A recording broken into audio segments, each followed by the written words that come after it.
tuh udah kayak orang yang dikatakan tidak punya peradaban, dikatakan bukan manusia, dikatakan orang-orang yang bigot, orang-orang yang fundamentalis, ekstremis dan segala macam. Dan akhirnya diberikan ruang untuk promosi kelakuan-kelakuan kayak gini. Dan kita sudah tahu kelakuan-kelakuan kayak gini. Kalau contoh ya misalnya, misal kalau Felix itu adalah homo misalnya, lalu kemudian saya mau berhubungan dengan laki-laki juga, ya saya akan cari orang yang paling mudah untuk berhubungan gitu, maksudnya siapa lagi kalau bukan anak-anak minor kan gitu kan. Ini problematikanya yang harus kita lihat gitu maksudnya, karena kalau ada orang-orang yang dia sudah melenceng atau menyimpang, jadi untuk urusan seksual jadi udah menyimpang, apalagi cuma kemudian anak-anak.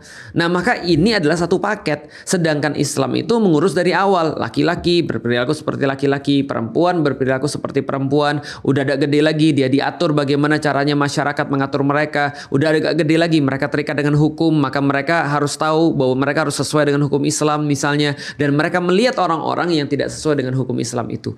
Artinya balik lagi lah teman-teman sekalian, ini memang sebuah tragedi sih, dan yang lebih menjijikkan ini tragedinya di pesantren atau di yayasan Islami, seolah-olah Islami, dan pelakunya juga seolah-olah dikenal sebagai dalam tanda kutip ustadz. Nah ini yang menjadikan sebuah pukulan terhadap kita dan introspeksi juga terhadap kita. Saya juga pribadi, saya tidak berniat membela dan tidak mau, bahkan tidak bisa membela.